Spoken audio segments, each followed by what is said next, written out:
Bonjour à tous, bienvenue sur APC Pédagogie.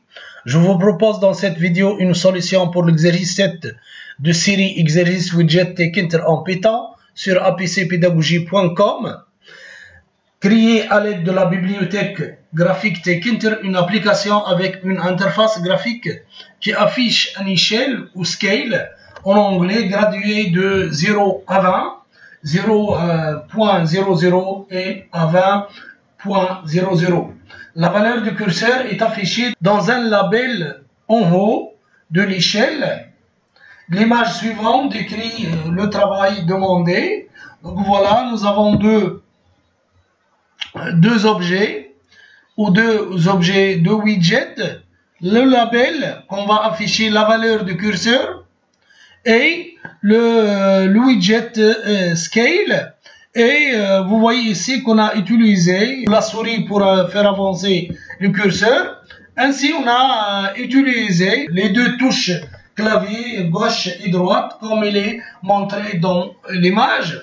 Pour résoudre ce exercice ou répondre à ce exercice, je vais commencer par ouvrir le Python et toujours je vais utiliser le Visual Studio Code comme éditeur de texte. Je vais commencer par importer les modules nécessaires et ce sont les modules Tkinter import. Je vais travailler avec le Tkinter numéro ou Python 3, Python 3 et je vais importer le font que je vais l'utiliser par la suite. Ensuite, je vais créer la fenêtre principale et comme vous voyez, j'essaie le maximum de documenter ou de commenter le code.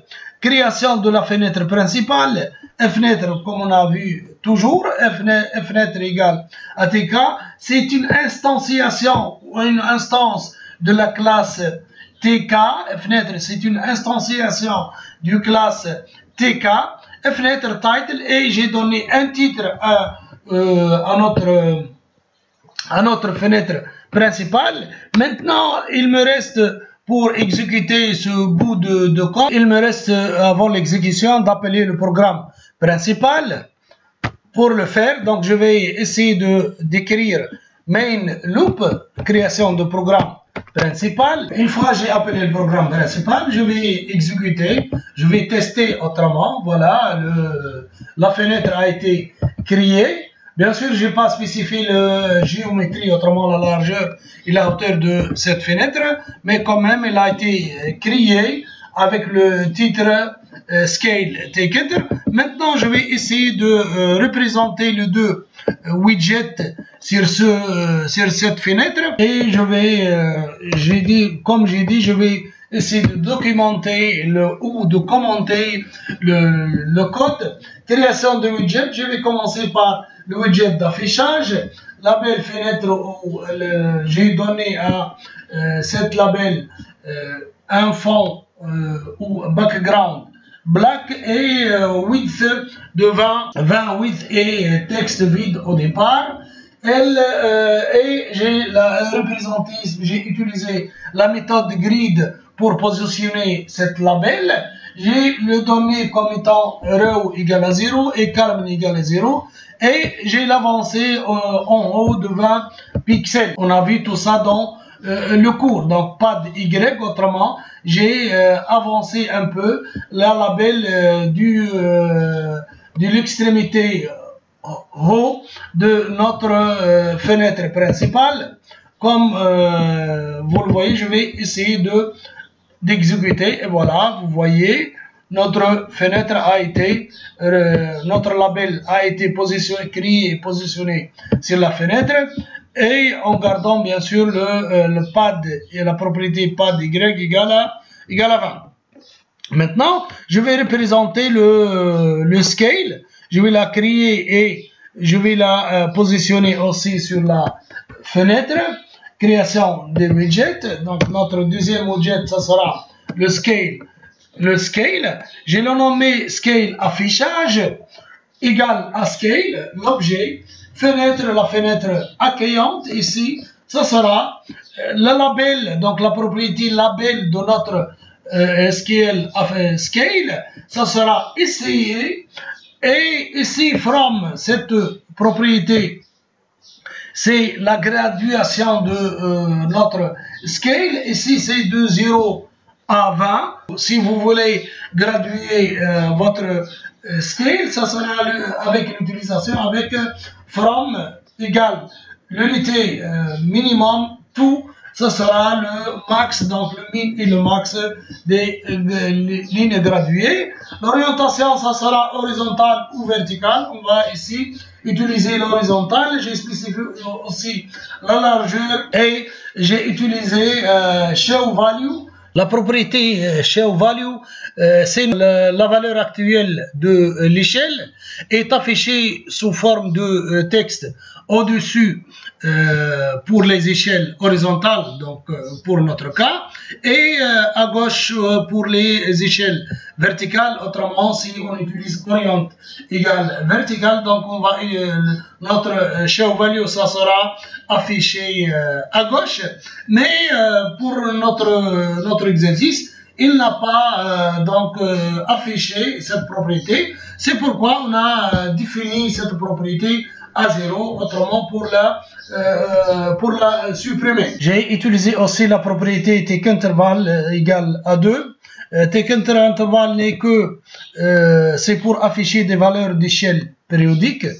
Si vous voulez définir cette option sur un nombre et des coches seront affichées sur des multiples de cette valeur. Par exemple, si vous définissez from 0.0 tout égale à 1.0 par exemple, et take-interval égale à 0.25, les étiquettes seront affichées le long de l'échelle aux valeurs 0.0, 0.25 et 0.50, 0.75 et enfin le 1.00. Ces étiquettes apparaissent sous l'échelle dans notre cas, et à sa gauche si bien sûr vous avez utilisé l'orient égale à vertical, où la valeur par défaut de cette propriété est 0, ce qui supprime l'affichage des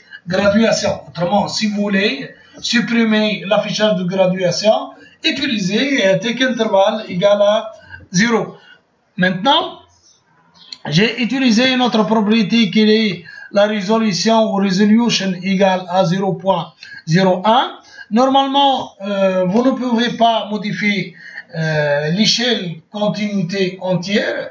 Si vous voulez définir cette option sur une autre valeur pour modifier le plus petit incrément de la valeur de l'échelle, par exemple, si from égale à moins 1.0 et tout égale à 1.0 et que vous définissez la résolution égale à 0.5, l'échelle aura bien sûr 5. Donc les valeurs possibles seront moins 1, 0, moins 0,5, moins 0,0, plus 0,5 et le 1. Et vous voyez que j'ai positionné cette scale sur la grille. Maintenant, il me reste que afficher la graduation ou les valeurs de cette scale. Où on va les afficher? On va les afficher bien sûr sur notre label. Donc pour le faire, j'ai défini une fonction que je l'ai nommée, vous le voyez ici, print selection.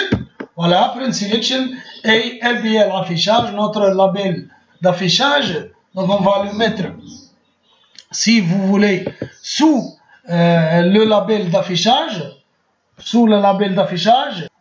et je vais exécuter.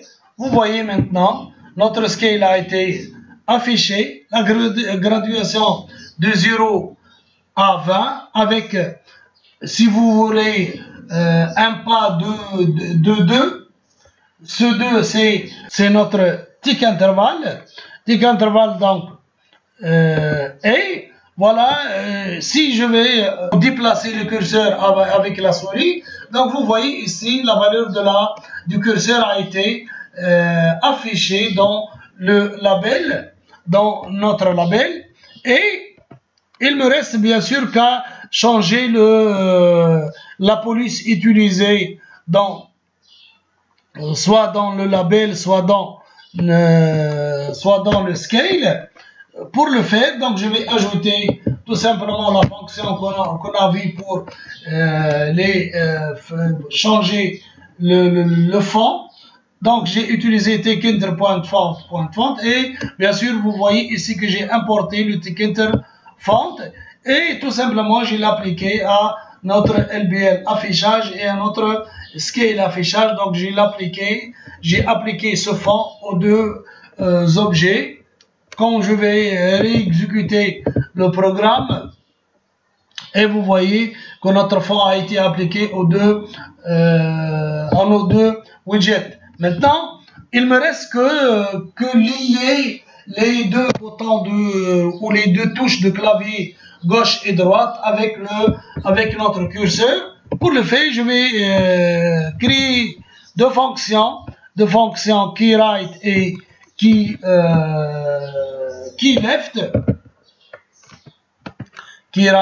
keyleft, voilà, keyRight et keyleft, et je vais tout simplement les lier. Je vais utiliser la fonction ou la propriété band à notre fenêtre principale.